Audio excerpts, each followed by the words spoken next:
Okay okay 1974వ సంవత్సరం మా నాన్నగారు మా దివంగత అన్నగారి పేరున శ్రీ నందమూరి రామకృష్ణ గారి జ్ఞాపకార్థం నిర్మాణ సంస్థ స్థాపించారు. అదే రామకృష్ణ సినీ స్టూడియోస్.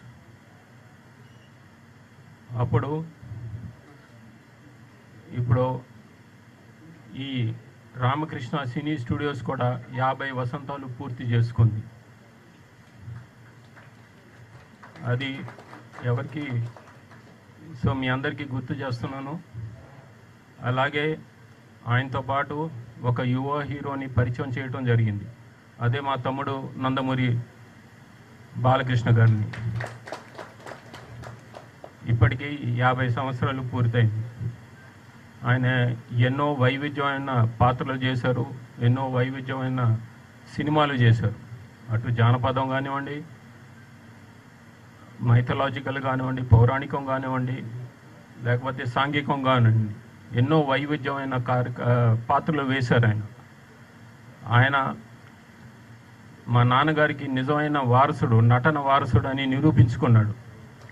మా నాన్నగారు కూడా ఈ ఇండస్ట్రీలో ఎన్నో పాత్రలు వేసి, ప్రతి నాయకుడి పాత్రను కూడా వేసి జనాన్ని మెప్పించాడు ఆయన. వయసుకు మించిన పాత్రలు కానివ్వండి, ఎన్నో వైవిధ్యమైన పాత్రలు.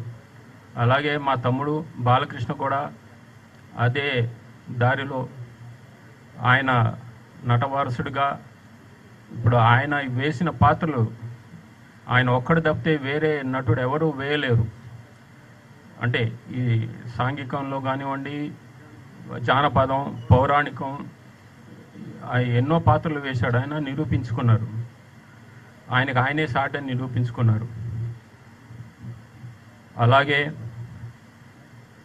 రాజకీయంలో కానివ్వండి, మా నాన్నగారికి వారసుడిగా కూడా నిరూపించుకున్నారు. ఆయన హిందూపూర్లో హ్యాట్రిక్ విజయం సాధించారు. మా నాన్నగారు ప్రాతినిధ్యం వహించిన హిందూపూర్, మా అన్నగారు నందమూరి హరికృష్ణ గారు కూడా ప్రాతినిధ్యం వహించారు. ఇక మీకు అది సినిమా డైలాగ్గా చెప్పాలంటే, హిందూపూర్ గడ్డ, నందమూరి అడ్డ అంటారు. అది సో ఆయన ఒక రాజకీయ దురంధరుడుగా కూడా నిరూపించుకున్నాడు. ఆయన సత్తా ఏంటో చాటారు. అలాగే సామాజిక సేవా కార్యక్రమంలో కానివ్వండి, ఆయన ఇప్పుడు ఆయన చైర్మన్గా ప్రాతినిధ్యం వహిస్తున్న క్యాన్సర్ హాస్పిటల్, అది అంచెలంచెలుగా ఎదిగి ఇప్పుడు దేశంలోనే అత్యుత్తమంగా పిలువబడే క్యాన్సర్ హాస్పిటల్గా పేరొందింది. ఆయన ఎన్నో సేవలు, సామాజిక సేవలు చేస్తున్నారు. సో ఇంకా ఎన్నో చెప్పాలి ఆయన గురించి. బట్ ఇది పరిచయ వేదిక అంటే తెలుగులో చెప్తున్నాను. అదే మీ ఆంగ్లంలో అయితే ఇది కర్టెన్ రైజరు, టీజరు, లేకపోతే ట్రైలరు. సో అన్నీ ఇప్పుడే చెప్తే అది కాదు. సో ఎలాగైనా ఈ సినిమా ఇండస్ట్రీ ఆయన్ని ఘనంగా సత్కరించాలని పూనుకుంది. అది ఈ మంత్ ఎండ్ సెప్టెంబర్ 1 నాడు చేస్తున్నారు. సో ఆ విషయాలన్నీ ఆనాడు తెలియజేస్తాను. ఇప్పుడే చెప్తే థ్రిల్ ఉండదు.